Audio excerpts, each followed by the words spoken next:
हरे कृष्ण कृष्ण कृष्ण हरे हरे हरे राम राम राम हरे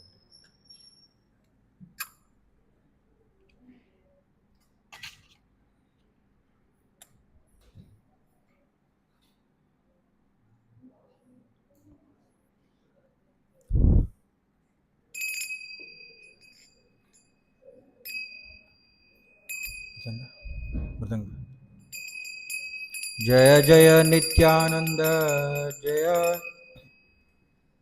जय जय श्री चैतन्य जय नित्यानंद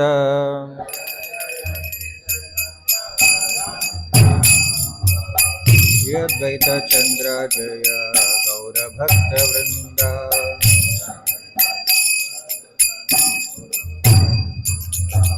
जय जय श्री चैतन्य जय नित्यानंद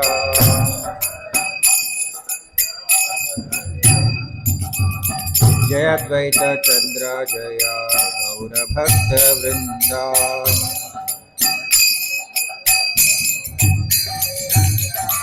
जय जय श्री चैतन्य जय नित्यानंद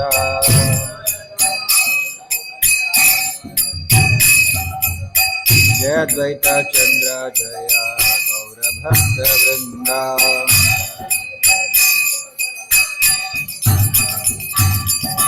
जय जय श्री चैतन्य जय नित्यानंद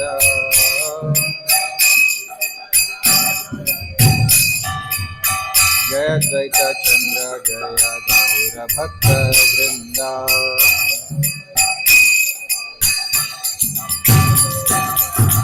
जय जय श्री चैतन्य जय नित्यानंद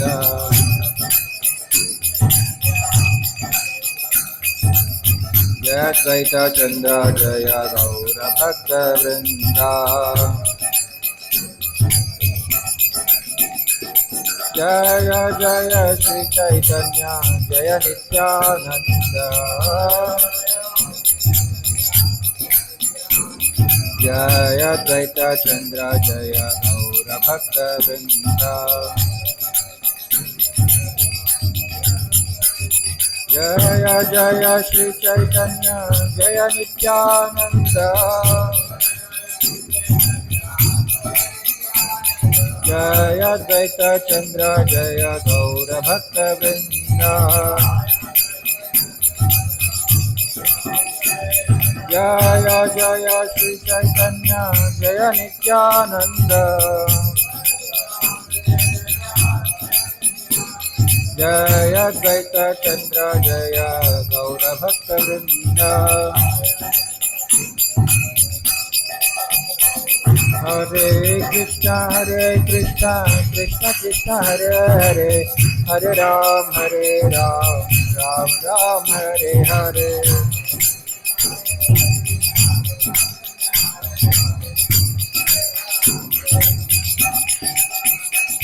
हरे कृष्णा कृष्ण कृष्ण हरे हरे हरे राम राम राम हरे हरे చెప్పండి అందరూ గట్టిగా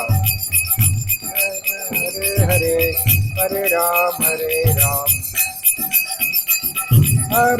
Krishna Krishna Krishna Hare Hare Hare Ram Ram Ram Hare Hare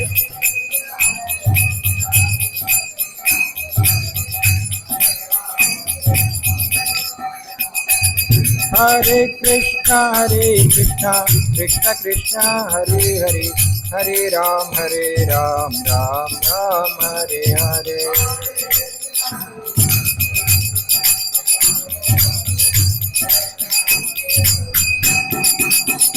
Hare Krishna Krishna Krishna Hare Hare Hare Ram Ram Ram Hare Hare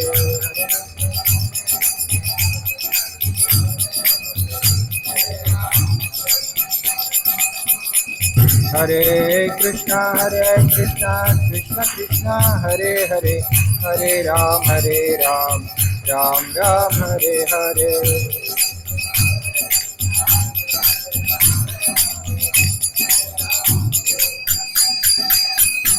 Hare Krishna Krishna Krishna Hare Hare, Hare Ram, Ram Ram, Hare Hare.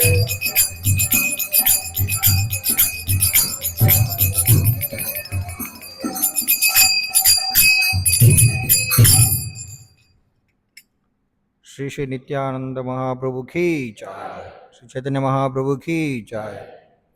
हरे कृष्णा.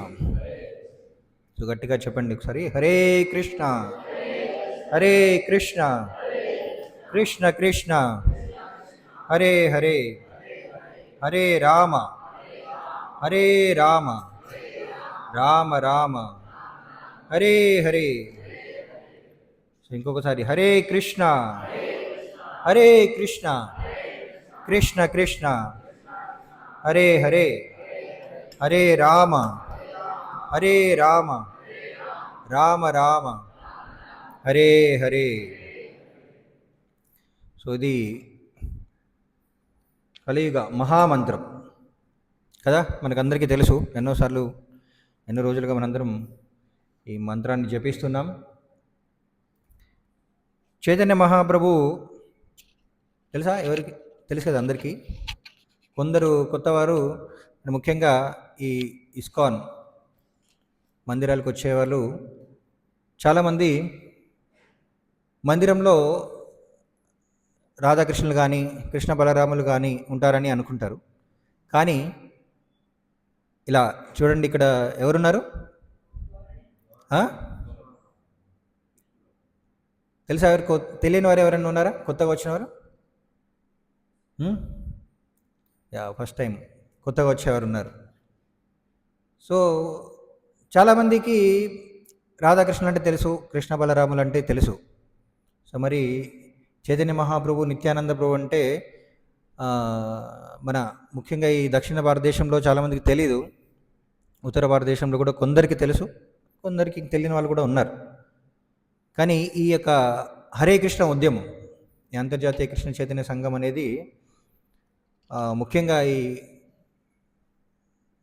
గౌడ దేశంలో, సో బెంగాల్ దేశంలో మొదలైంది. ఇది స్వయంగా కృష్ణుడే చైతన్య మహాప్రభు రూపంలో అవతరించి ఉద్యమాన్ని మొదలుపెట్టాడు అనమాట. ప్రపంచవ్యాప్తంగా ఇప్పుడు అందరూ ఈ హరే కృష్ణ మహామంత్రాన్ని జపించడానికి కారణం స్వయంగా కృష్ణుడే. ఈ హరే కృష్ణ ఉద్యమాన్ని విస్తరింపజేసింది ప్రపంచవ్యాప్తంగా శ్రీల ప్రభుపాద వారని అందరికీ తెలుసు. చాలామంది ప్రభుపాద వారే ఉద్యమాన్ని మొదలుపెట్టారని చెప్పేసి అనుకుంటాం. ఆయన్నే ప్రపంచమంతా విస్తరించడానికి ఆయననే కారణం.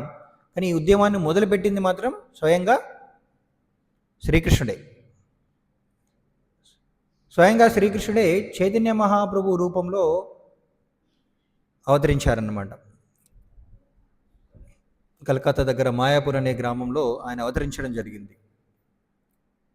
కలియుగంలో కృష్ణ భక్తిని చేయడానికి ఒక భక్తుని రూపంలో ఆయన అవతరించి ప్రతి ఒక్కరు కూడా కృష్ణ తత్వాన్ని, కృష్ణ నామాన్ని, ముఖ్యంగా కృష్ణ ప్రేమను ఇవ్వడానికి ఆయన రావడం జరిగింది అనమాట. ఏంటది? కృష్ణ తత్వము, కృష్ణ నామము, కృష్ణ ప్రేమ.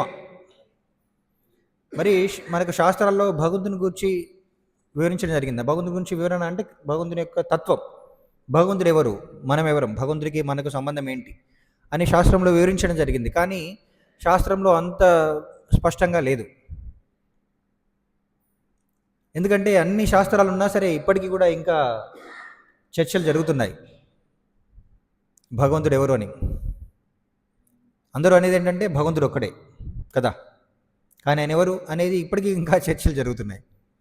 ఎందుకంటే శాస్త్రంలో అన్ని విషయాలు అంత స్పష్టంగా లేవన్నమాట.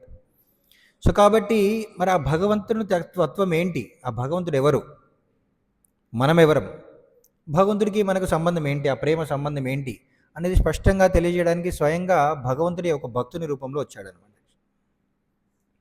ఆయనే చైతన్య మహాప్రభు. కృష్ణుడే స్వయంగా. చైతన్య మహాప్రభు కృష్ణు యొక్క అవతారం కాదు, ఆయన కృష్ణుడే. స్వయంగా కృష్ణుడే చైతన్య మహాప్రభు లాగా ఆయన అవతరించి ఈ ఉద్యమాన్ని మొదలుపెట్టాడు భగవంతుని యొక్క ప్రేమను మనకి ఇవ్వడానికి.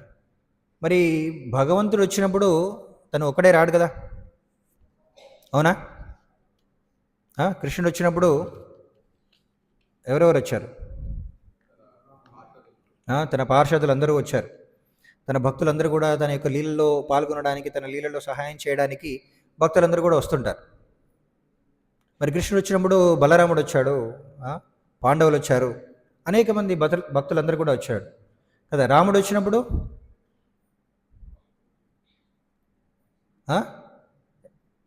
తన భక్తులు కూడా వచ్చారు. బలరాముడు కూడా వచ్చాడు. ఎలా వచ్చాడు? లక్ష్మణులాగా వచ్చాడు. మరి అదేవిధంగా చైతన్య మహాప్రభులాగా ఎప్పుడైతే కృష్ణుడు ఈ భూమిపైన అవతరించాడో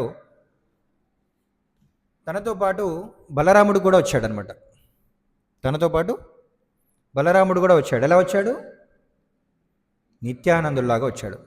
సో మనందరం చూస్తున్నాం, మేము మందిరంలో చూసినట్లయితే కుడివైపు చైతన్య మహాప్రభు, ఎడం వైపు నిత్యానంద ప్రభు. చూడడానికి ఒకే విధంగా ఉన్నారు కదా, ఒకే విధంగా ఉన్నారు కదా. ఎవరెవరని చెప్పడం కష్టం, అవునా కదా? మరి చైతన్య మహాప్రభు గురించి మనకందరికీ తెలియజేసిన కృష్ణదాస కవిరాజు గోస్వామి కూడా అదే అంటున్నాడు అనమాట.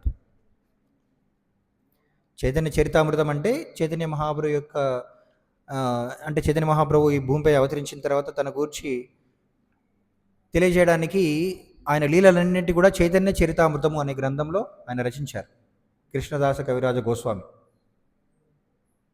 ఆయన కూడా అదే అంటున్నాడు అనమాట. యాక్చువల్లీ ఏంటి? వందే శ్రీకృష్ణ చైతన్య నిత్యానందౌ సహోదితౌ గౌడోదయే పుష్పవంతౌ చిత్రౌషందౌ తమోనుదౌ. ఏమంటున్నాడు? సూర్యచంద్రుల వంటి శ్రీకృష్ణ చైతన్యునికి, శ్రీ నిత్యానందునికి వందనములు.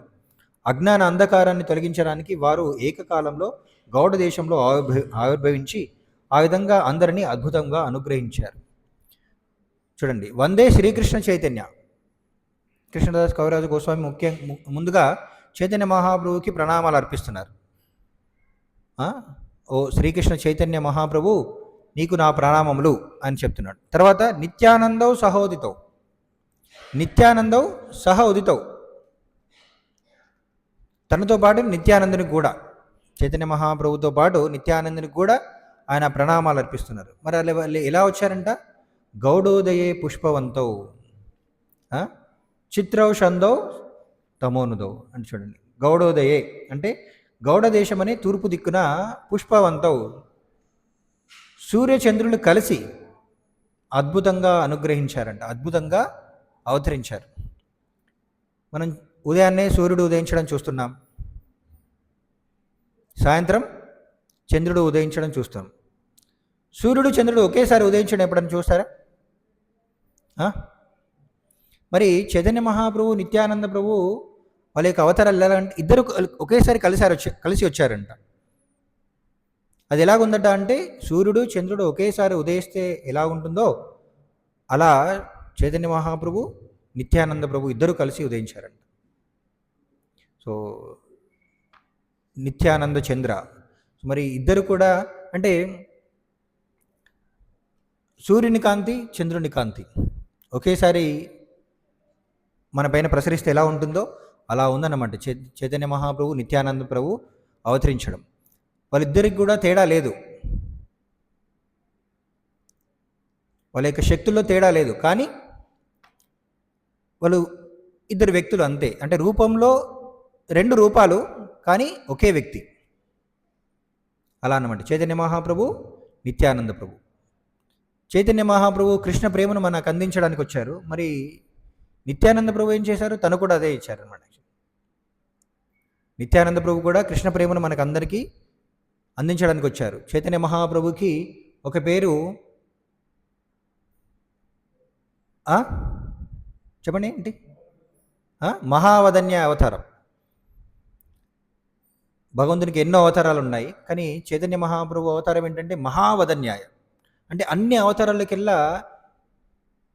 అవతారాల కంటే కూడా ఎక్కువ కృపను చూపించే అవతారం చైతన్య మహాప్రభు అవతారం. అంతకంటే కృపను చూపించే అవతారం ఇంకేది లేదన్నమాట చైతన్య మహాప్రభు అవతారం. కానీ నిత్యానంద ప్రభు ఏంటంటే చైతన్య మహాప్రభు కంటే కూడా ఔదార్యాన్ని ప్రదర్శించారంట. అదేలా సాధ్యం? చైతన్య మహాప్రభు కంటే ఔదార్యమైన అవతారం ఇంకేది లేదు. అంతకంటే కృపామయులు ఇంకా ఏ అవతారంలోనూ అంత కృప చూపించలేదు భగవంతుడు. కానీ నిత్యానంద ప్రభు చైతన్య మహాప్రభు కంటే కూడా ఎక్కువ కృపను చూపించారంట. ఎలా అనేది అది మనం వాళ్ళ యొక్క లీలల్ని అర్థం చేసుకుంటే కానీ మనకు అర్థం కాదు. అంటే చైతన్య మహాప్రభు కృష్ణుని అందరికీ చాలా సులభంగా కృష్ణ ప్రేమను అందించడానికి వచ్చారు. నిత్యానంద ప్రభు ఏంటంటే చైతన్య మహాప్రభుని అందరికీ దగ్గర చేశారనమాట.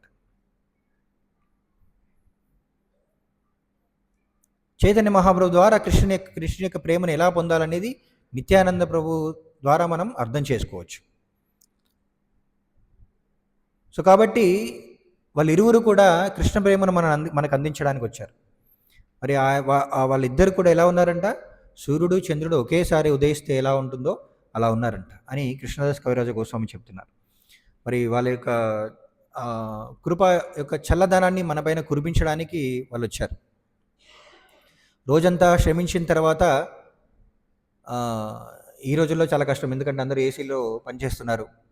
అందరికీ కనీసం ఎలక్ట్రిసిటీ ఉంది, ఫ్యాన్లు ఉన్నాయి, కాబట్టి అంతగా కష్టపడడం చాలామందికి తెలియట్లేదు. కానీ ఒకప్పుడు అందరూ వ్యవసాయం చేస్తుండేవారు కదా. వ్యవసాయం చేసిన తర్వాత రోజంతా వ్యవసాయం చేసిన తర్వాత సాయంత్రం వచ్చేసిన తర్వాత చంద్రుడి యొక్క వెలుతురులో చంద్రకాంతిలో సేద తీరితే ఎలా ఉంటుంది? ఈ రోజుల్లో చంద్రుని చూడడం కూడా చాలా కష్టం కదా.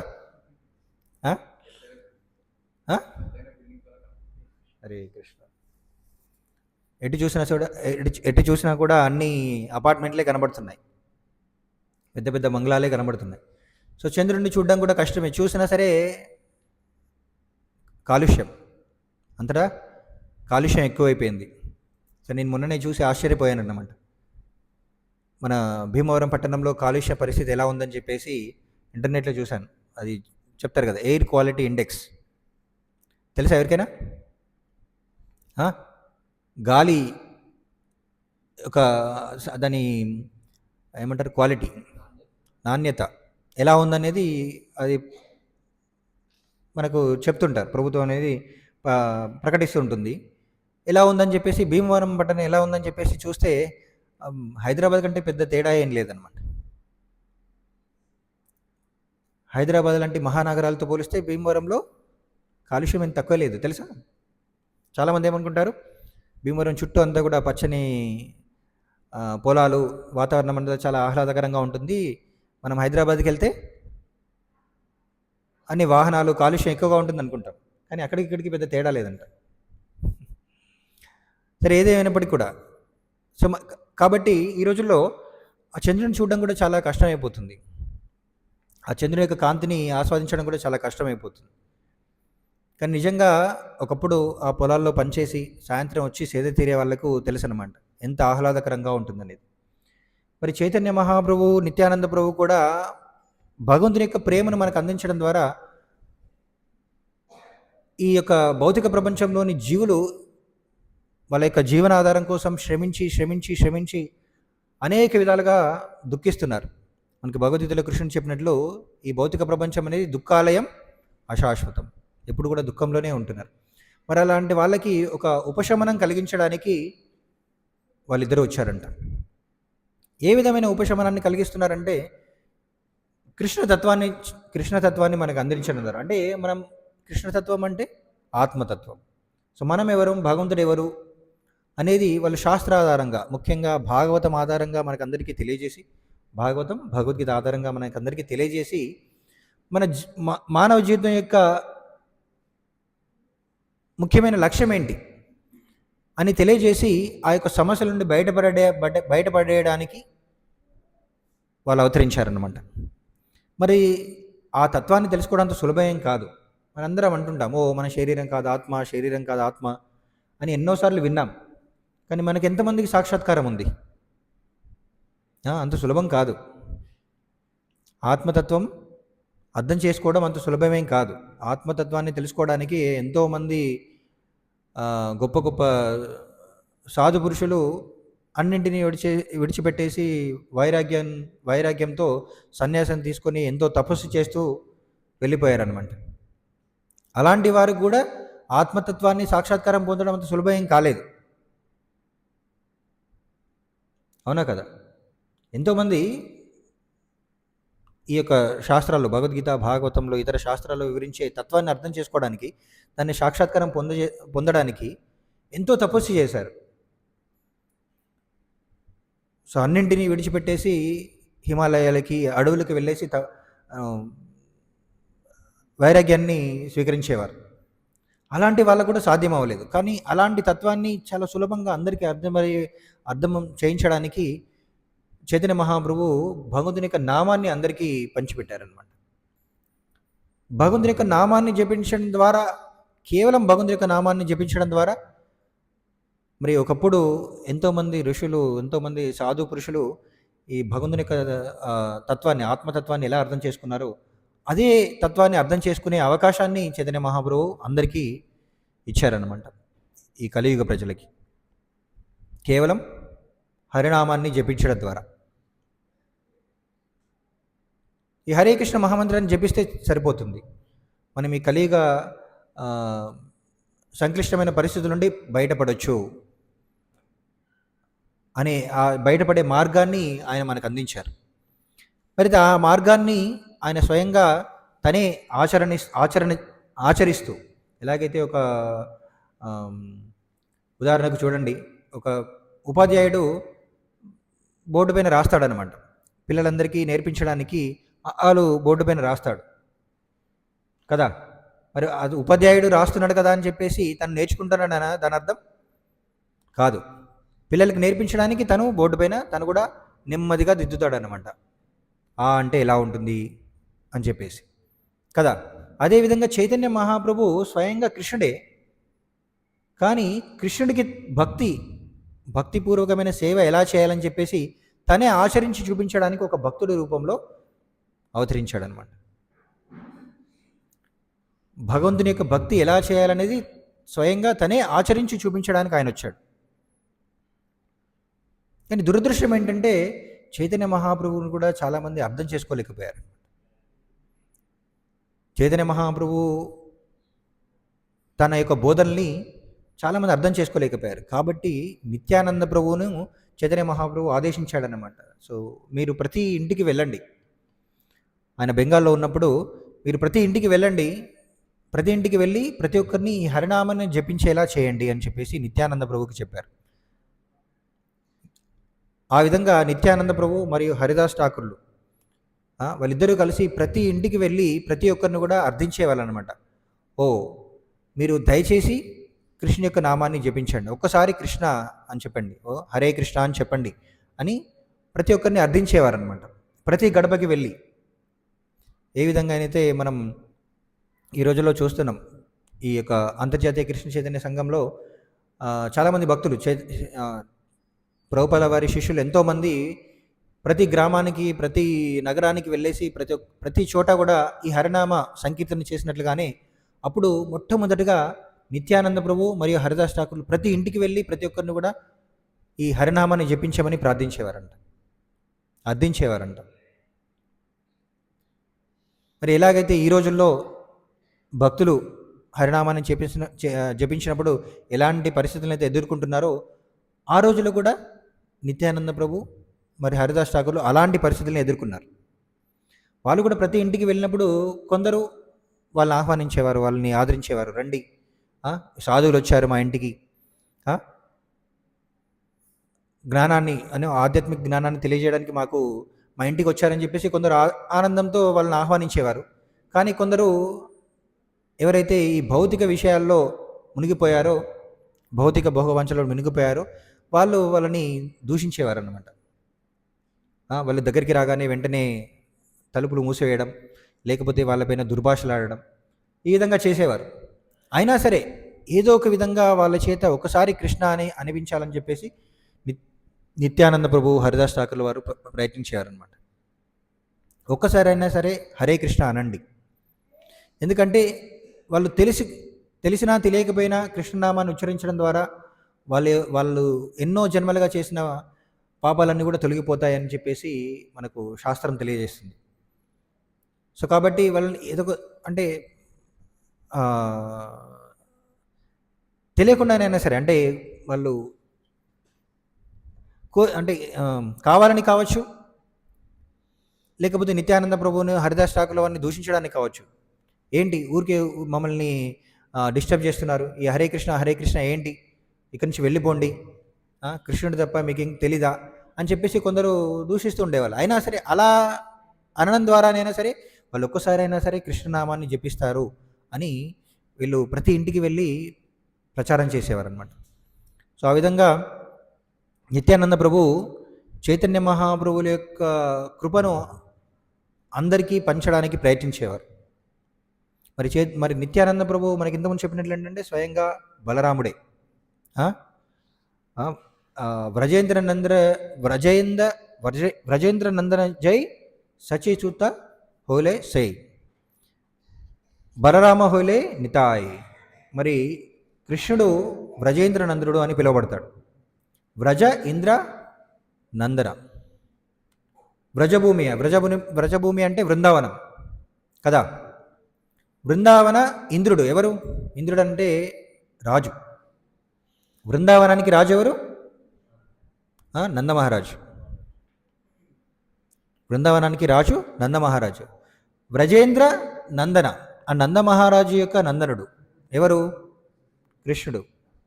మరి ఆ కృష్ణుడే ఎలా వచ్చారంట? సచీసుత హోలసై అంటే సచీసుతునిగా, అంటే సచీమాత. చైతన్య మహాప్రభు అవతరించినప్పుడు తన తల్లి సచీమాత. సో ఆ సచీమాత యొక్క కుమారుడిగా కృష్ణుడే స్వయంగా చైతన్య మహాప్రభులాగా అవతరించాడు. మరి అప్పుడు బలరామ హోయిలో నితాయ్, బలరాముడు నిత్యానందుడుగా అవతరించాడు అనమాట. సో ఆ విధంగా మరి కృష్ణదాస కవిరాజు గోస్వామి చెప్తున్నారు, మరి చైతన్య మహాప్రభు నిత్యానందుడు కాకుండా ఇంకా కొందరు పార్షదులతో కలిసి వచ్చాడు. వాళ్ళ గురించి వివరిస్తూ కృష్ణదాస కవిరాజు గోస్వామి ఏమంటున్నారంటే, వందే గురూన్ ఈశ భక్తాన్ ఈశావతారకాన్ తత్ప్రకాశాంశ తచ్చక్తి కృష్ణ చైతన్య సంజ్ఞకం. అంటే గురుదేవులకు, భగవద్భక్తులకు, భగవద్ అవతారములకు, భగవంతుని ప్రధాన అంశములకు, భగవత్ శక్తులకు, సాక్షాత్తుగా భగవంతుడైన శ్రీ కృష్ణ చైతన్యకు నా వందనములు అని చెప్తున్నాను అనమాట. సో మీరందరూ చూడండి, ఈ యొక్క మందిరం పైన చైతన్య మహాప్రభు, నిత్యానంద ప్రభులు ఉన్నారు. మరి కింద వరుసలో చూసినట్లయితే ఒకవైపు నృసింహస్వామి ఉన్నారు కదా, ఇంకోవైపు పంచతత్వ అంటారనమాట. పంచతత్వలో మధ్యలో కృష్ణుడు చైతన్య మహాప్రభు ఉన్నారు. చైతన్య మహాప్రభుకి కుడివైపు నిత్యానందుడు, నిత్యానందుడికి కుడివైపు అద్వైత ఆచార్య. మరి చైతన్య మహాప్రభుకి ఎడం వైపు గదాధర పండిత అంటారు, గదాధర పండితకి ఎడం వైపు శ్రీవాసాచార్య. మరి వాళ్ళందరూ ఎవరు అంటే, మొట్టమొదటిగా చైతన్య మహాప్రభు ఇక్కడ ఈ కృష్ణదాస్ కవిరాజు గోస్వామి చెప్పినట్లు వందే గురూన్, గురువులందరికీ ప్రణామం చేస్తున్నారనమాట. యాక్చువల్లీ మొట్టమొదటిగా గురువులకి, తర్వాత భగవద్భక్తులకి. చైతన్య మహాప్రభు ఎలా వచ్చారు? భగవంతుని యొక్క భక్తుల్లాగా వచ్చారు కదా. సో మధ్యలో భక్తుడు అన్నమాట. చైతన్య మహాప్రభు స్వయంగా కృష్ణుడే, కానీ ఆయన భక్తుల్లాగా వచ్చాడు కాబట్టి ఈశ భక్తాన్, భగవంతుని యొక్క భక్తుడు. తర్వాత నిత్యానంద ప్రభుని ఏమంటారంటే భగవద్ అవతారము. నిత్యానంద ప్రభు భగవంతుని యొక్క అవతారం, అంటే ఆయన కూడా చైతన్య మహాప్రభు యొక్క సేవకుడే, కానీ ఆయన కూడా కృష్ణుని యొక్క అవతారమే, భగవద్ అవతారం. తర్వాత ఈశావతారకాన్ అంటే భగవంతుని ప్రధాన అంశ ఎవరు? అద్వైతాచార్య. చివరిగా ఉన్నారు కదా తెల్లని వస్త్రాలతో, అద్వైతాచార్య. ఆయన భగవంతుని ప్రధాన అంశ. తర్వాత ఎడం వైపు గదాధర పండిత. గదాధర పండితులు ఏమంటారంటే భగవత్ శక్తి, భగవంతుని యొక్క శక్తికి రూపం ఇస్తే అది గదాధర పండిత, తచ్చక్తి అంటారనమాట. చివరికి కృష్ణ చైతన్య సంగకం అంటే సాక్షాత్తుగా భగవంతుడైన శ్రీకృష్ణ చైతన్యులకి. సో మరి ఈ ఐదుగురికి కూడా ప్రణామాలు అర్పిస్తున్నారు. సో ఈ ఐదుగురు ద్వారా చైతన్య మహాప్రభు ప్రచారం చేస్తుండేవారు అనమాట. మరి ఇంతకుముందు మనం చెప్పినట్లు చైతన్య మహాప్రభు మహావదన్య అవతారం, కానీ ఆయన యొక్క కృపను అందరికీ తెలియజేయడానికి ఐదుగురు కూడా ఒక్కొక్కరు ఒక్కొక్క విధంగా ప్రచారం చేస్తున్నారు.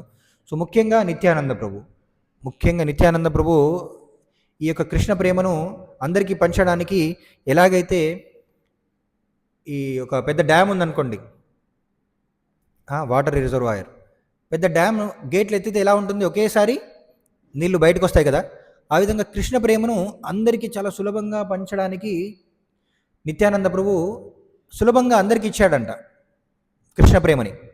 ఎలాగా ఒక డ్యామ్ గేట్లు ఎత్తేసినట్లు. కృష్ణ ప్రేమను అర్థం చేసుకోవడం అంత సులభం కాదు.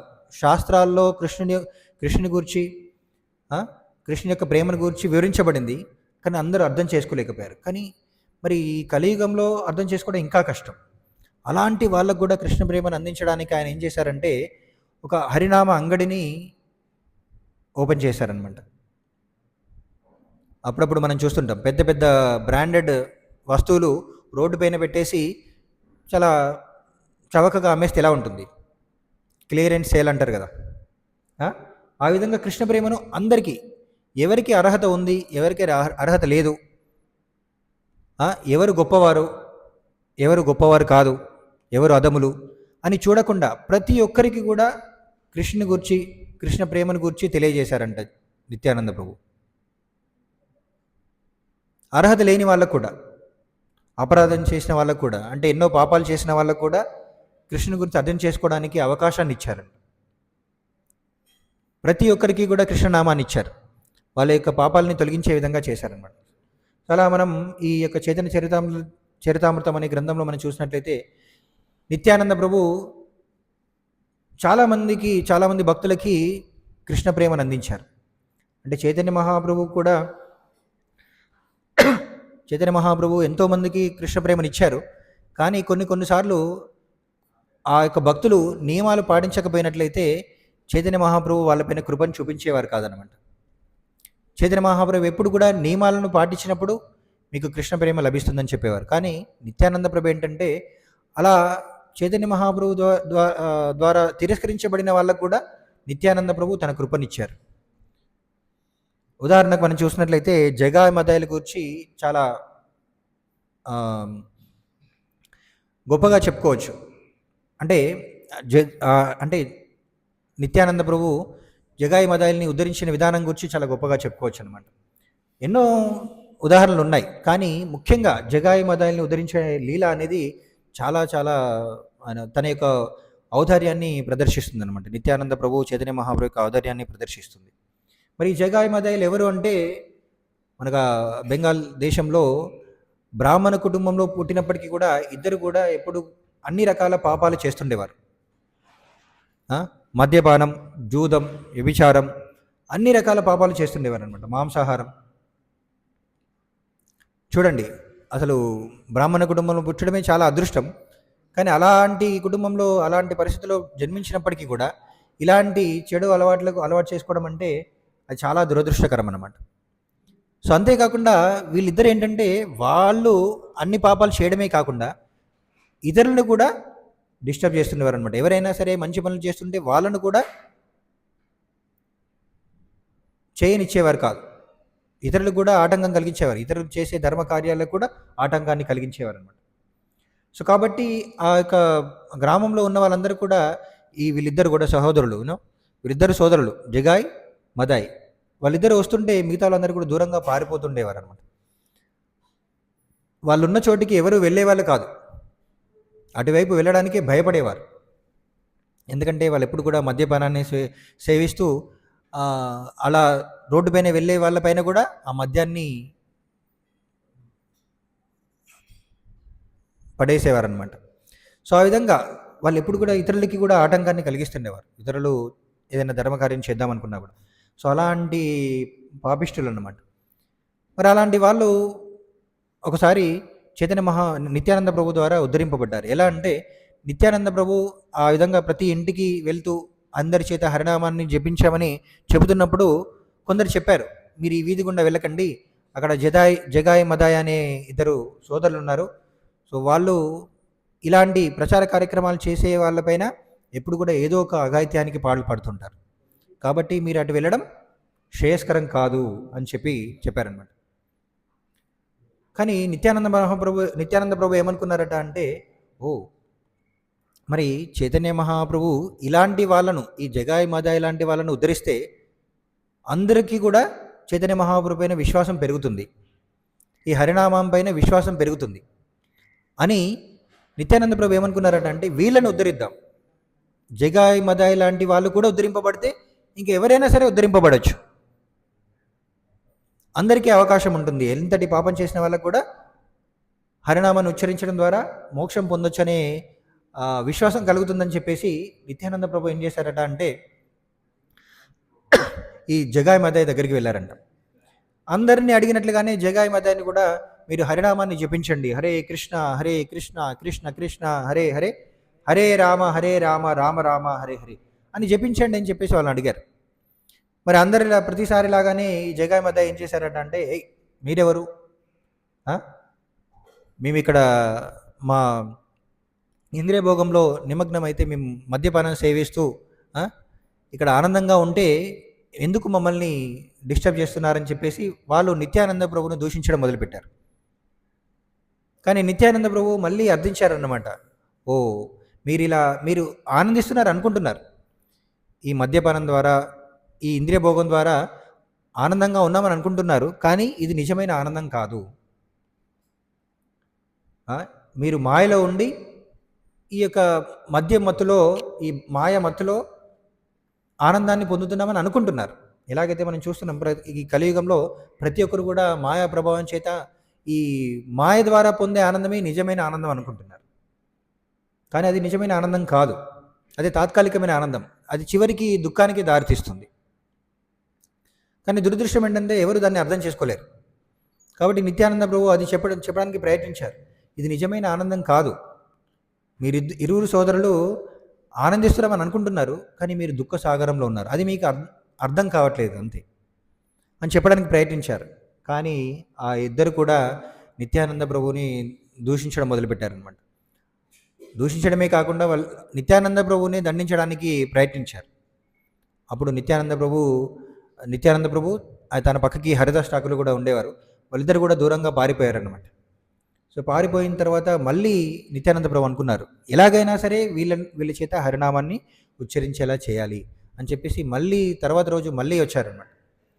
సో ఆ రోజు కూడా మళ్ళీ వస్తారా మీరు అని చెప్పేసి ఆ జగాయి మదాయిలు ఇద్దరు కూడా ఆయనను దూషించడం, అంతేకాకుండా నిత్యానంద ప్రభు పైకి వాళ్ళు తాగుతున్న కళ్ళు కుండతో కొట్టడానికి ప్రయత్నించారు. సో ఆ కళ్ళు కుండ వచ్చేసి నిత్యానంద ప్రభువుకు తలకి దెబ్బ తగులుతుంది. సో అప్పుడు తన నుదుటి గుండా రక్తం స్రవిస్తుంటే ఈ విషయం మిగతా వాళ్ళ ద్వారా చైతన్య మహాప్రభు తెలుసుకుంటాడు. చైతన్య మహాప్రభు వెంటనే వచ్చేసి అక్కడికి వచ్చేసి ఆ జగాయి మదాయిల పైన చాలా క్రోధాన్ని ప్రదర్శిస్తాడనమాట. ఎందుకంటే చైతన్య మహాప్రభు ఎంతోమంది తనకు అపరాధం చేసినా కూడా క్షమిస్తాడు. ఎందుకంటే ఆయన ఒక భక్తుడి రూపంలో వచ్చాడు కాబట్టి భక్తుడు ఎవరు తన పట్ల ఎంత అపరాధం చేసినా సరే సహిస్తాడు. కానీ చైతన్య మహాప్రభు తన భక్తులకి ఎవరైనా సరే అపరాధం కలిగిస్తే మాత్రం తను సహించాడనమాట. తన భక్తులకి ఎవరైనా అపరాధం చేస్తే తను సహించాడు. వెంటనే మరి ఆయన చైతన్య మహాప్రభు ఒక భక్తుల్లాగా వచ్చాడు, ఒక సాధారణమైన వ్యక్తిలాగా ఒక భక్తుడి రూపంలో వచ్చాడు. మరి ఆయన ఈ అవతారంలో, చైతన్య మహాప్రభు అవతారంలో ఏ ఆయుధాన్ని తీసుకొని రాడు. అయినప్పటికీ కూడా ఎప్పుడైతే నిత్యానంద ప్రభువుకి ఇలా అపరాధం జరుగుతుందో వెంటనే ఆయన తన సుదర్శన చక్రాన్ని పిలుస్తాడనమాట. సుదర్శన అని పిలవగానే సుదర్శన చక్రం తన దగ్గరికి వస్తుంది. ఆ సుదర్శన చక్రంతో ఈ జగాయి మదాయిలు ఇద్దరిని కూడా చంపడానికి సిద్ధమవుతాడు. అప్పుడు నిత్యానంద ప్రభు చైతన్య మహాప్రభువును ప్రార్థిస్తారనమాట. వెంటనే చైతన్య మహాప్రభు యొక్క పాదాలని పట్టుకొని అర్థిస్తాడు, మహాప్రభు మీరు ఈ అవతారాన్ని పొందడానికి ముఖ్యమైన కారణం ఏంటి, ఈ అవతారాన్ని స్వీకరించడానికి ముఖ్యమైన కారణం ఏంటి, అసలు ఎలాంటి అర్హత లేని వారికి కూడా ఎలాంటి అంటే ఎంతో పాపం చేసిన వాళ్ళకు కూడా మోక్షాన్ని ఇవ్వడానికే, వాళ్ళని ఉద్ధరించడానికే మీరు అవతారాన్ని తీసుకున్నారు, చైతన్య మహాప్రభు అవతారాన్ని తీసుకున్నారు. అసలు మీరు అపరాధం చేసిన వాళ్ళని దండించాలనుకుంటే ఈ కలియుగంలో ఎవరుంటారు అసలు? ఎవరు మిగులుతారు? ఆ? పాపం చేసిన వాళ్ళని, అపరాధం చేసిన వాళ్ళని దండించాలని మీరు అనుకుంటే ఈ కలియుగంలో ఎవరుంటారు? ఎవరు ఉండరు. అందరూ పాపం చేసిన వాళ్ళే, అందరూ అపరాధాలు చేసేవాళ్ళే. మరి అలాంటిది మీరు ఇలా దండించడం మొదలు పెడితే ఇంకెవరూ మిగలరు. సో మరి దయచేసి మీ కృపను చూపించండి. ఆ? మీ సుదర్శన చక్రాన్ని వెనక్కి తీసుకోండి అని చెప్పేసి ప్రార్థిస్తారనమాట. ఈ జగాయి మదాయిలు వాళ్ళిద్దరూ ఎన్నోసార్లు ఎంతో పాపం చేశారు.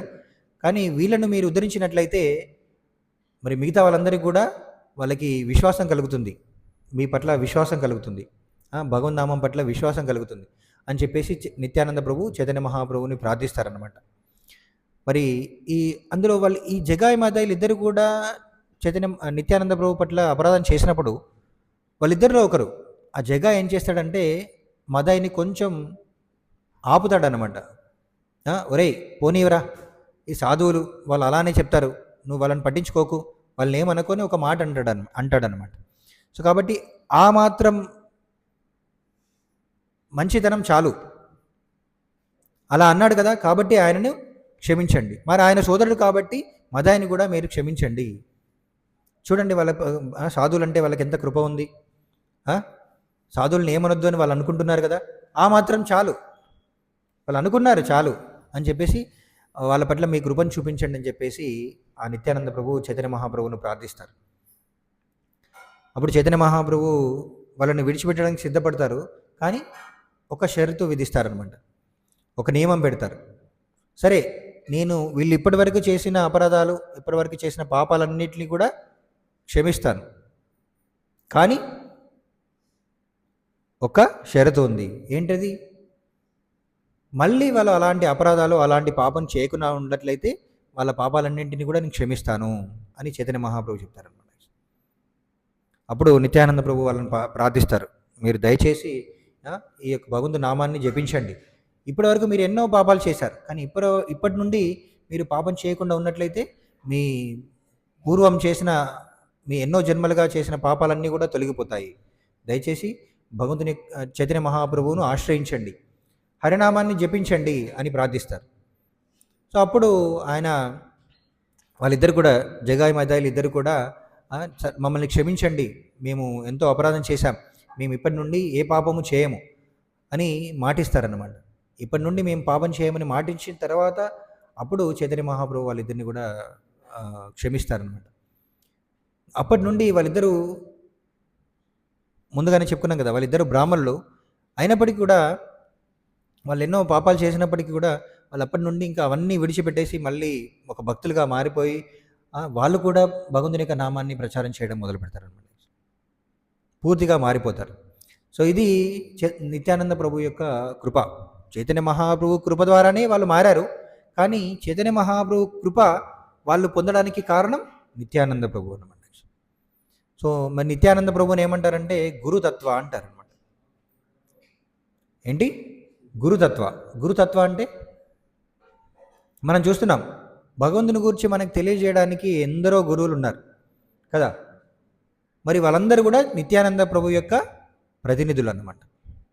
నిత్యానంద ప్రభు యొక్క శక్తి ద్వారానే ఎవరైనా సరే భగవంతుని గురించి ఇతరులకు ప్రచారం చేయగలరు. నిత్యానంద ప్రభు యొక్క కృప ఎవరిపైన ఉంటుందో వాళ్ళు ఇతరులకి భగవంతుని గురించి ప్రచారం చేయగలరు, భగవంతుని యొక్క తత్వాన్ని ఇతరులకి తెలియజేయగలరు అనమాట. భగవంతుని ప్రేమని ఇతరులకి అందించగలరు. మరి గురువు అంటే, మన సాధారణంగా గురువు అంటే ఏంటి? ఇలా ఆసనం పైన కూర్చొని ఆ పెద్ద గురువు, వాళ్ళ సన్యాసులు అయి ఉండొచ్చు, అలాంటి వాళ్ళే మనం గురువులు అనుకుంటాం. కానీ అలాంటి వాళ్ళు, అవును అలాంటి వాళ్ళే గురువులు, అలాంటి వాళ్ళ యొక్క ఆశ్రయం మనందరం కూడా తీసుకోవాలి. వాళ్ళకి సేవ చేసి, వాళ్ళ ద్వారా శ్రవణం చేసి, వాళ్ళ దగ్గర దీక్ష తీసుకొని మనం వాళ్ళని ఆశ్రయించాలి. కానీ అంతేకాకుండా భగవంతుని గురించి ఇతరులకు తెలియజేసే వారందరూ కూడా గురువులే అన్నమాట. చిన్న పిల్లాడు ఎవరికైనా చెప్పారనుకోండి, కృష్ణుడు భగవంతుడు, చైతన్య మహాప్రభు కృష్ణుని యొక్క అవతారం, అంటే కృష్ణుడు చైతన్య మహాప్రభులో వచ్చాడు, ఈ హరే కృష్ణ ఉద్యమాన్ని మొదలుపెట్టారు అని ఎవరైనా చిన్న పిల్లలైనా సరే చెప్పారనుకోండి, వాళ్ళలో కూడా ఆ నిత్యానందుని యొక్క శక్తి ఉందన్నమాట. నిత్యానందుడి యొక్క కృప వాళ్ళపైన కూడా ఉంటుందన్నమాట. అలా ఎవరైనా సరే భగవంతుని గురించి ఇతరులకి తెలియజేస్తున్నారు అంటే నిత్యానంద యొక్క కృప వాళ్ళపైన ఉంటుందన్నమాట. సో అందుకనే మరి చూడండి, ఈ అంతర్జాతీయ కృష్ణ చైతన్య సంఘం ఇస్కాన్లో కూడా ప్రతి ఒక్కరు కూడా ప్రచారం చేయడానికి ప్రతిరోజు ప్రయత్నిస్తారు. ఏ విధంగా? పుస్తక వితరణ ద్వారా. ప్రభుపాల వారు ఈ అవకాశాన్ని అందరికీ ఇచ్చారు. అందరూ కూడా భగవంతుని యొక్క తత్వాన్ని ఇతరులకు తెలియజేయాలంటే శాస్త్రాలు చదవడం అవసరం లేదు, పెద్ద పండితులు అవ్వాల్సిన అవసరం లేదు, తపస్సు చేయాల్సిన అవసరం లేదు. నిజానికి ఉపనిషత్తులు ఏం చెప్తున్నాయంటే నాయమాత్మ ప్రవచనేన నా లభ్య నా బహునా శృతేన.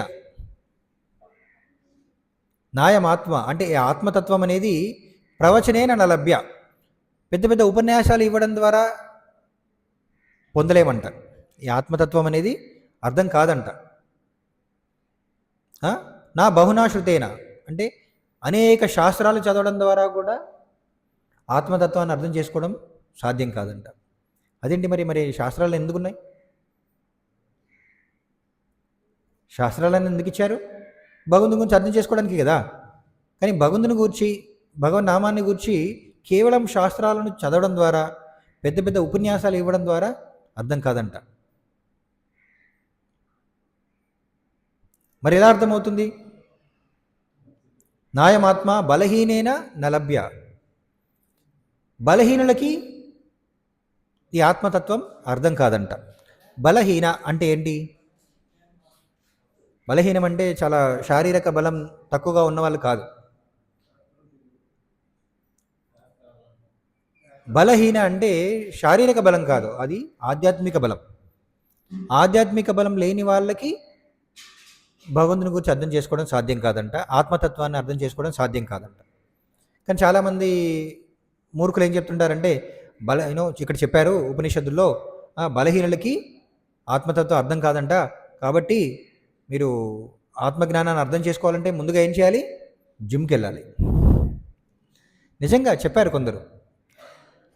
ప్రస్తుతం సమాజంలో చాలా గొప్ప గొప్ప వ్యక్తిగా అందరూ కీర్తించే వ్యక్తి ఆయన ఏమన్నాడంటే మీరు ఆధ్యాత్మిక జ్ఞానాన్ని పొందాలంటే జిమ్కి వెళ్ళాలి. ఆ పేరు చెప్తే కొందరు బాధపడతారు కాబట్టి చెప్పట్లేదు. శారీరకంగా దృఢంగా ఉండాలి కాబట్టి మీరు పొద్దున్నే లేచి ఎక్సర్సైజులు చేయాలి, జిమ్కి వెళ్ళాలి. తర్వాత శరీరాన్ని ముందుగా దృఢంగా ఉంచుకోవాలి. కాబట్టి దానికోసం ఏం చేయాలి? వంకాయ కూర తినాలి. వంకాయ కూరను మీరు తినండి. ఏంటి? తులసి మొక్కను పూజించిన అవసరం లేదు. తులసి మొక్కను పూజిస్తే ఏమొస్తుంది? ఏమి రాదు. కానీ వంకాయ మొక్కను పెంచండి, వంకాయ కూర తినండి, మీ శరీరం చాలా దృఢంగా పెంచుకోవచ్చు. ఆ విధంగా మీరు ఆధ్యాత్మికంగా పురోగతి చెందొచ్చు అని చెప్పేవారనమాట. మరి ఎంత మూర్ఖత్వం అది కదా.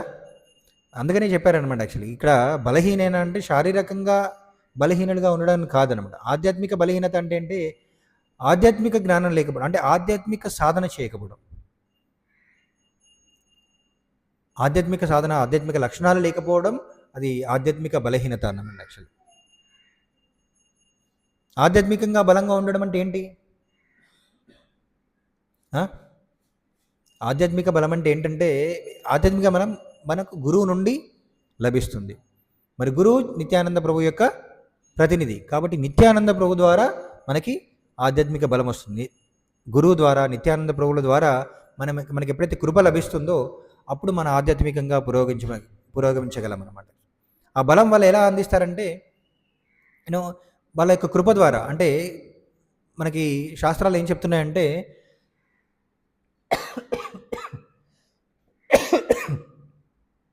భగవంతుని యొక్క కృపను పొందాలంటే మనం ఏదో తపస్సులు చేయాల్సిన అవసరం లేదు.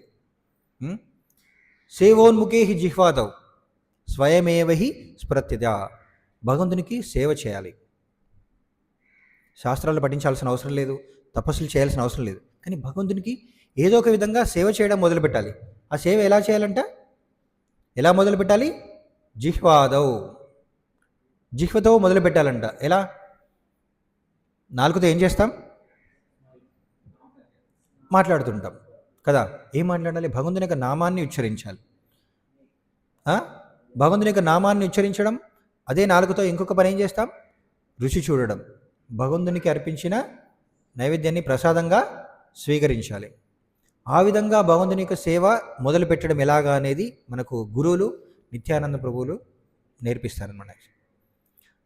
ఎవరైతే ఆ విధంగా తన యొక్క భక్తి మార్గాన్ని మొదలు పెడతారో వాళ్ళు భక్తిలో పురోగమించడం మనం చూడవచ్చు అన్నమాట. సో అది కేవలం శాస్త్రాల్లో చెప్పడమనే కాదు, అది ప్రాక్టికల్గా ఆచరణాత్మకంగా ప్రపంచవ్యాప్తంగా ప్రభువుల వారు చేసి చూపించారు. ప్రభువుల వారు మొట్టమొదటిగా పాశ్చాత్య దేశాలకు వెళ్ళి ఆయన ఏ తత్వాలు బోధించలేదు. అక్కడ మీకు యోగా నేర్పిస్తామని చెప్పలేదు, యోగాసనాలు నేర్పించలేదు అక్కడ ఉన్న ప్రజలకి. ఆయన ఏం చేశారు? టాంకిన్ స్క్వేర్ పార్క్ అనే ఒక పార్క్లో కూర్చొని ఆయన కేవలం హరినామాన్ని జపిస్తుండేవారు అనమాట. ఆయన హరినామాన్ని జపించడం ద్వారా కేవలం ఆయన యొక్క నామం యొక్క పవిత్రతకి ఎంతోమంది ఆకర్షితులై ఆయన చుట్టూ నృత్యం చేయడం మొదలుపెట్టారు. చూడండి, కేవలం హరినామం. తర్వాత మొత్తం ఉద్యమం మొత్తం కూడా హరినామం ద్వారానే విస్తరించింది. హరినామము మరియు ప్రసాద వితరణ, ఇవి రెండింటి ద్వారా ఇప్పుడు ప్రపంచవ్యాప్తంగా ఈ అంతర్జాతీయ కృష్ణ చైతన్య సంఘం అనేది విస్తరింపజేయబడుతుంది. మరి అది కృపనా కాదా? మనకందరికీ ఎవరైనా చెప్పారనుకోండి, మీరందరూ కూడా ఉపనిషత్తులు చదవండి, వేదాలు చదవండి అంటే ఎంతమంది సిద్ధంగా ఉంటారు? ఇక్కడ భగవద్గీత ఎంతమంది చదివారు? భగవద్గీత ఎంతమంది చదివారు? చూడండి, చాలా కష్టం. సరే, ఇప్పటివరకు చదవలేదు, ఇకనైనా చదువుతారా? పూర్తిగా చదువుతారా? సరే, పూర్తిగా చదివిన అర్థం చేసుకోగలమా? చూడండి, చదివిన వాళ్ళు కూడా అదే అంటున్నారు, అర్థం కావట్లేదు. మరి ఎందుకు చదవడం అర్థం కానప్పుడు? అసలు భగవద్గీత పూర్తిగా అర్థమవుతుందని ఎప్పుడు చెప్పలేం. భగవద్గీత చాలా లోతైన తత్వం. కానీ మనకి ఎంతవరకు అర్థం చేసుకోగలమో అంతవరకు ప్రభువుల వారు తన భాష్యాల్లో వివరించారు. భగవద్గీత మనకి ఎంతవరకు అవసరమో, ఎంతవరకు అర్థం చేసుకోవడం అవసరమో అంతవరకు ప్రభువుల వారు వివరించారు. అంతవరకు అర్థం చేసుకుంటే సరిపోతుంది. భగవద్గీత తత్వం అనేది అది అనంతం అన్నమాట, అంతులేనిది. అంతేనే కదా. వేదాల యొక్క సారం అంతా కూడా కేవలం 700 శ్లోకాల్లో రాస్తే ఎలా ఉంటుంది? మరి చాలా లోతైన తత్వం అన్నమాట. సో చాలామంది భక్తులు అంటుంటారు, నేను భగవద్గీత చాలాసార్లు చదివాను, అయినా సరే నాకు అర్థం కాలేదంటే, ఇంకా చదవడం ఎందుకు అని చాలామంది అనుకోవడం అవసరం లేదు. మరి ఎందుకు చదువుతున్నారంటే, ఎందుకు మళ్ళీ మళ్ళీ చదవాలంటే, అది మనం ఆచరిస్తున్నా కొద్దీ ఇంకా ఇంకా అర్థమవడం మొదలు పెట్టచ్చు అనమాట. ఇంకా కొంచెంగా అర్థమవుతుంది.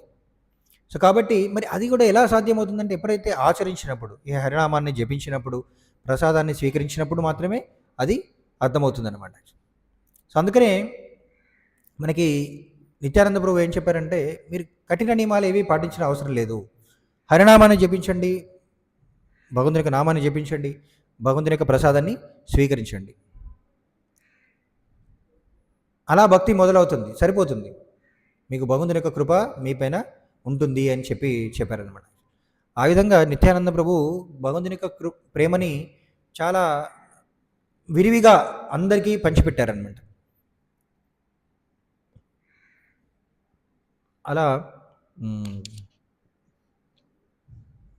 చైతన్య మహాప్రభు ఏ ఉద్దేశంతోనైతే ఈ భూమిపైన అవతరించారో ఆ యొక్క ఉద్దేశాన్ని అందరికీ పంచడానికి, ఆ ఉద్దేశాన్ని ఇంకా సులభంగా అందరికీ ఇవ్వడానికి నిత్యానంద ప్రభు మరి ఇతర భక్తులతో కలిసి ఈ హరినామాన్ని ప్రచారం చేస్తుండేవారు. మరి అందులో ఎన్నో లీలలు జరిగాయి.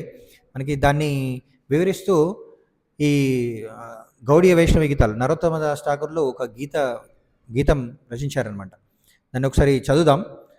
అది ఎంతో అద్భుతంగా, అంటే నిత్యానంద ప్రభువును ఎలా అర్థం చేసుకున్నారు నరోత్తమ దాస్ ఠాకూర్, నిత్యానంద ప్రభువును ఎలా, ఆయన యొక్క లక్షణాలు ఎలా వివరిస్తున్నారో చూడండి. ఇక్కడ నేను ఒక్కొక్కటి చదువుతాను, దాన్ని అర్థం కూడా వివరిస్తాను. నితాయ్ పదకమల కోటి చంద్ర సుశీతల జయఛాయాయ్ జగత జుడాయ్ హేనో నితాయ్ బినే భాయ్ రాధాకృష్ణ పాయితే నాయ్ దృఢ కోరి ధరో నితాయర పాయ్. అంటే శ్రీ నరోత్తమ దాస్ ఠాకూర్లు ఈ చక్కని గీతాన్ని గానం చేశారు. నిత్యానందుని పాదపద్మాల వెన్నెల ఒక్క చంద్రునిది కాదు. నిత్యానందుని కృప ఎలాంటిదంటే ఒక్క చంద్రునిది కాదంట. ఎలాంటిదంట? కోటి చంద్రుల చల్లని వెన్నెలను ఒసగే ఆశ్రయమని ఆయన ఆదేశిస్తున్నారు. ఒక చంద్రుడి యొక్క కాంతి చాలా చల్లగా ఉంటుంది. అలాంటి కోటి చంద్రులు ఒకేసారి ఉదయించిన తర్వాత చల్లటి కాంతి ఎలా ఉంటుందో అలాంటి కృపనంట నిత్యానంద ప్రభుది. నరకం వైపునకే ప్రయాణించే ఈ భౌతిక జగత్తులో ఎల్లప్పుడూ దావానలము చెలరేగుతూ ఉంటుంది. శాంతి అనేది లేకుండా ప్రతి ఒక్కరూ తీవ్ర సంఘర్షణను చలుపుతున్నారు. ఈ భౌతిక ప్రపంచాన్ని గురించి వివరిస్తున్నారనమాట. చాలామంది అనుకుంటారు, ఏంటి కష్టాలు ఉన్నాయి, అంత బాగానే ఉంది కదా, చాలా ఎంతో ఆనందిస్తున్నాం. ఒకప్పుడు అంటే చాలా కష్టపడేవాళ్ళు. ఇప్పుడు చాలా ఆర్థికంగా అభివృద్ధి చెందాం, చాలా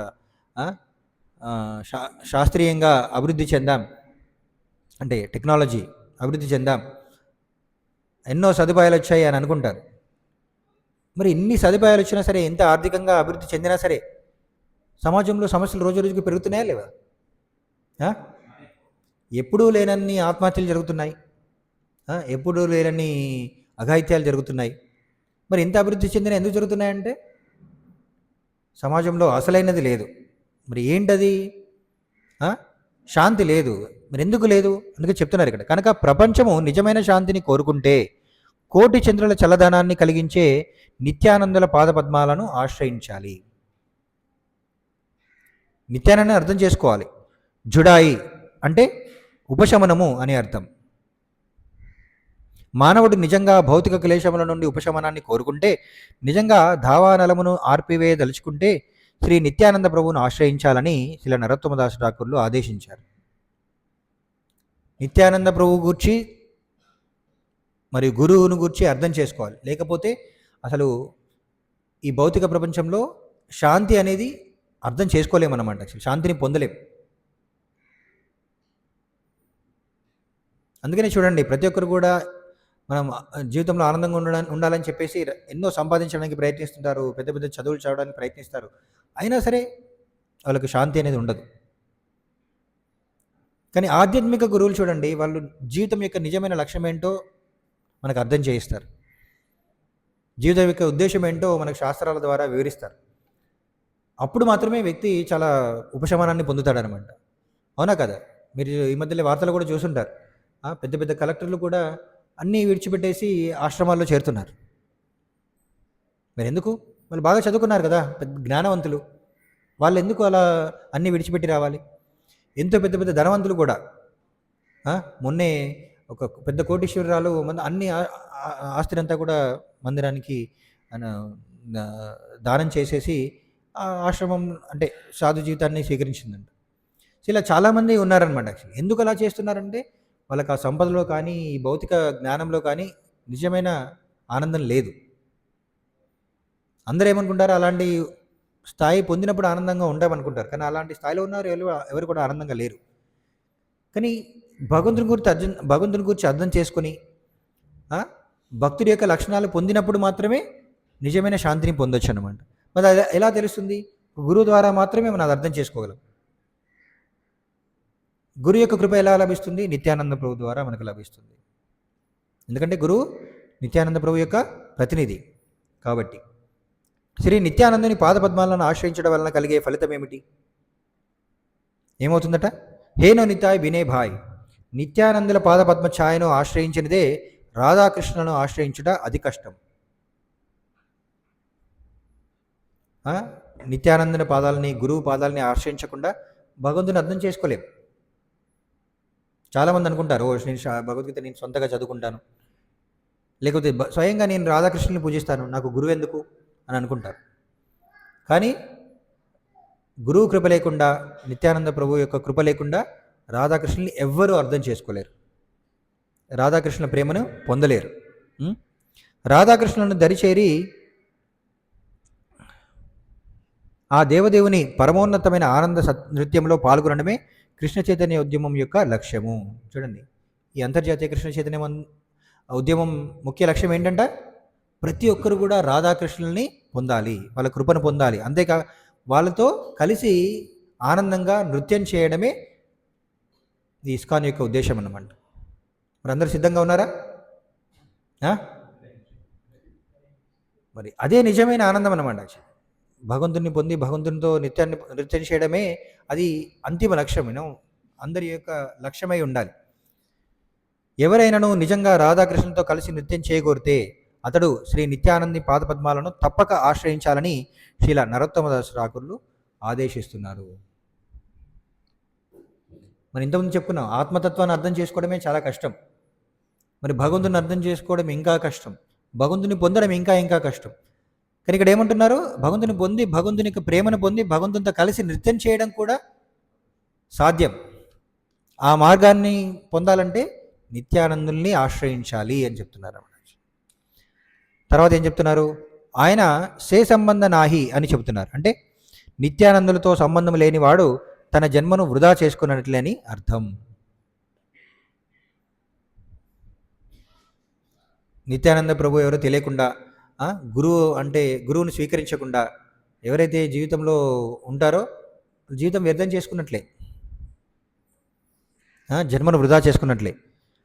మరొక గీతంలో కూడా నరోత్తమదాస్ ఠాకూర్లు హరిహరి విఫలే జనమ గోనాయిను అని అంటున్నారు. అంటే నిత్యానందునితో కూడి రాధాకృష్ణులను దరిచేరని వాడు అనవసరంగా తన జీవితాన్ని వృధా చేసుకున్నట్లవుతుంది అని చెబుతున్నాడు. వృధా జన్మ గీలో తార్ అంటే అతడు తన జన్మను కొనినాడని అర్థం. నిత్యానందులతో సంబంధం ఏర్పరచుకొననిచో మానవ జన్మ అనే వరాన్ని వృధాపరిచినట్లే అవుతుంది. దానిని ఎందుకు అలాగ వృధాపరుస్తున్నాడు? సే పశు బోడో దురాచార్. ఎందుకు అలా వృధా చేసుకుంటున్నారట అంటే, అట్టి పశుప్రాయుడు అతి దురాచారుడు. వాళ్ళు కేవలం ఒక పశువులాగా జీవిస్తున్నారు కాబట్టి వాళ్ళ జన్మ వృధా అయిపోతుంది. పశువు ఏం చేస్తుంది? ఆహారం, నిద్ర, భయం, ఐదురం, మళ్ళీ ఇంకో జన్మ తీసుకుంటుంది. అలా చేస్తున్నారు కాబట్టే జన్మ వృధా అవుతుంది అని చెప్తున్నారు. అందుకనే ఒక జంతువులాగా జీవించకూడదు. శ్రీ చైతన్య మహాప్రభు మరియు నిత్యానంద ప్రభువుల కరుణ ద్వారా కృష్ణ చైతన్యమును పొందలేకపోయినచో జీవితము ఇంద్రియ సంతృప్తి అను పశు ప్రవృత్తితో పాడవుతుంది.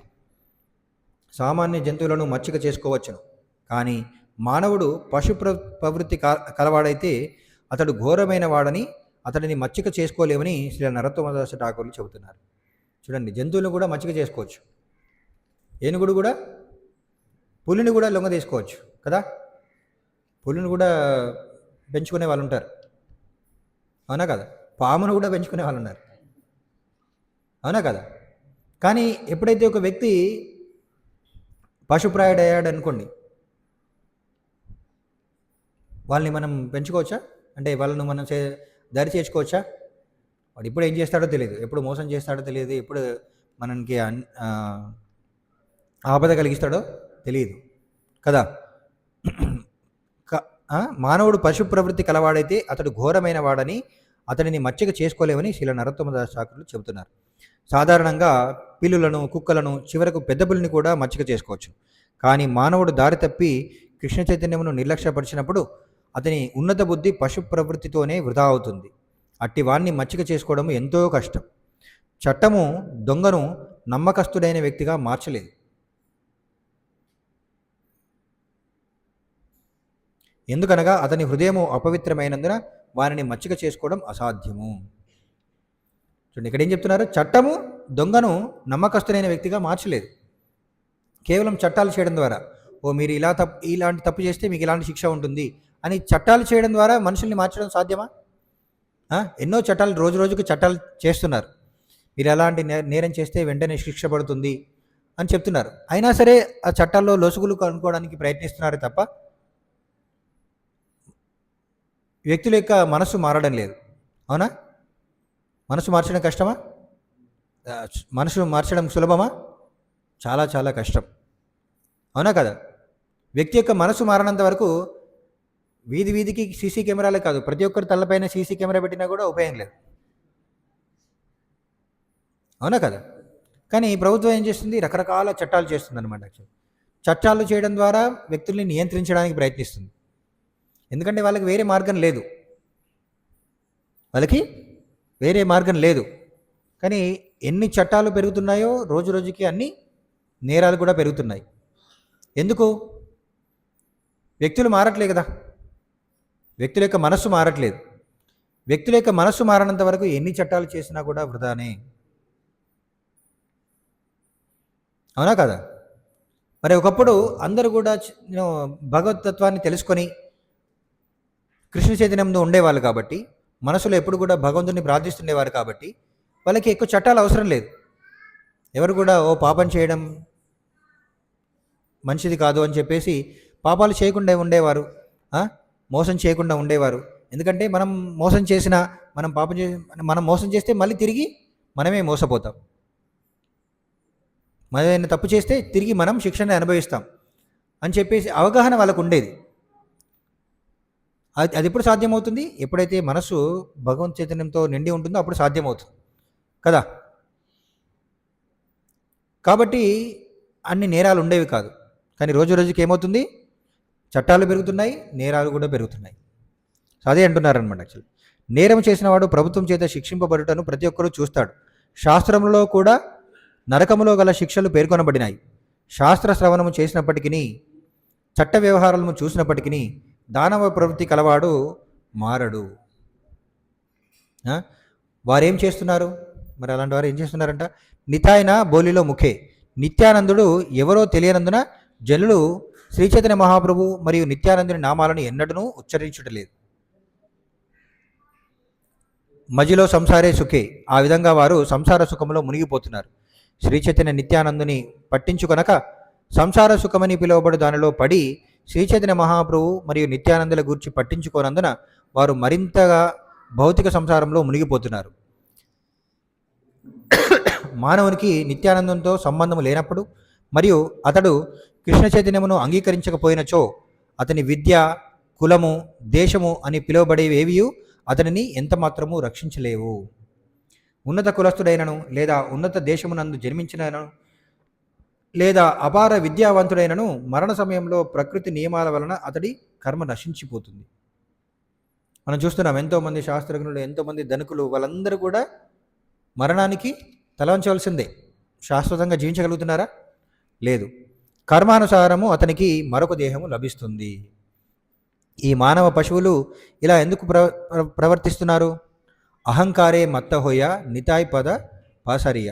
అంటే వారు దేహాత్మ బుద్ధి వలన మతి చెలించినందున నిత్యానందంతో తమకు గల నిత్య సంబంధాన్ని మర్చిపోయారు. అహంకారంతో నిత్యానందంతో వాళ్ళకున్న సంబంధాన్ని మర్చిపోయారంట. అసత్యేరే సత్యకోరి మాని. చూడండి, ఇది చాలా ముఖ్యమైన విషయం అన్నమాట.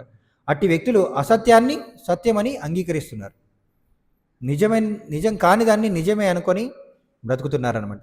ఏదైతే ఆనందం కాదో అదే ఆనందం అనుకొని దానిలోనే ఆనందాన్ని పొందడానికి ప్రయత్నిస్తున్నారు. కానీ చివరికి దుఃఖాన్ని అనుభవిస్తున్నారనమాట.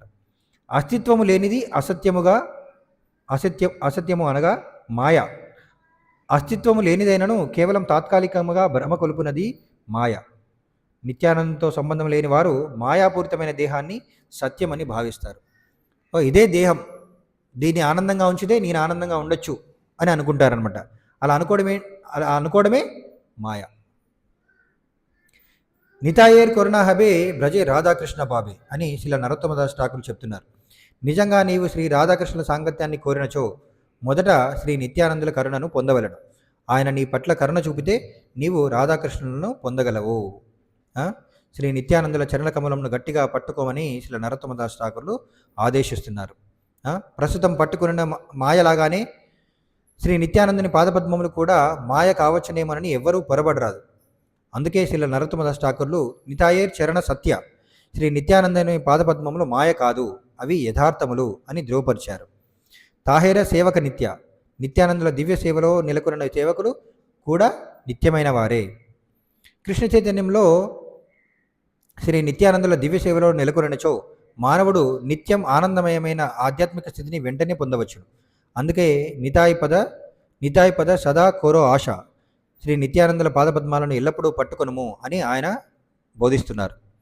శ్రీ నరోత్తమదాస్ ఠాకూర్లు తన దుఃఖపూరితమైన స్థితిని తెలుపుతున్నారు. కానీ నిజానికి ఆయన మన ప్రతినిధిగా, అంటే నరోత్తమదాస్ ఠాకూర్లు చివరిగా ఏమంటున్నారు? నేను నితాయ్ నరోత్తమ బోడో దుఃఖి నితాయ్ మోరో కోరోసుకి. నేను ఎప్పుడు కూడా దుఃఖిస్తున్నానని నరోత్తమ దాస్ ఠాకూర్లో ఉంటాడు. ఆయన గొప్ప భక్తుడు, ఆయనకి దుఃఖం లేదు. కానీ నేను ఎంతో దుఃఖిస్తున్నానని ఆయన ఎందుకు అలా చెప్తున్నాడంటే, ఆయన మన ప్రతినిధిగా, మనం దుఃఖిస్తున్నాము కాబట్టి మన ప్రతినిధిగా ఆయన అలా అర్థిస్తున్నాడు అనమాట. సో మనం ఎలా ప్రార్థించాలనేది ఆయన ప్రార్థించి చూపిస్తున్నాడు. ఏమని ప్రార్థించాలంట? దయచేసి నీ పాదపద్మముల వద్ద నాకు ఆశ్రయం నొసగమును అని నిత్యానందుని మనమందరం కూడా ప్రార్థించినప్పుడు అప్పుడు భగవంతుని మనం అర్థం చేసుకోగలమంట. ఆ విధంగా నిత్యానందని అర్థం చేసుకోకుండా రాధాకృష్ణుని అర్థం చేసుకోలేం. నిత్యానందుని కృప లేకుండా భగవంతుని ప్రేమను పొందలేం. మరి నిత్యానందుని కృపను పొందాలంటే గురువుని ఆశ్రయించాలి. గురువు నిత్యానందుని యొక్క ప్రతినిధి. మరి గురువుని ఎలా ఆశ్రయించాలి? ఆయన దగ్గర దీక్ష తీసుకోవాలి.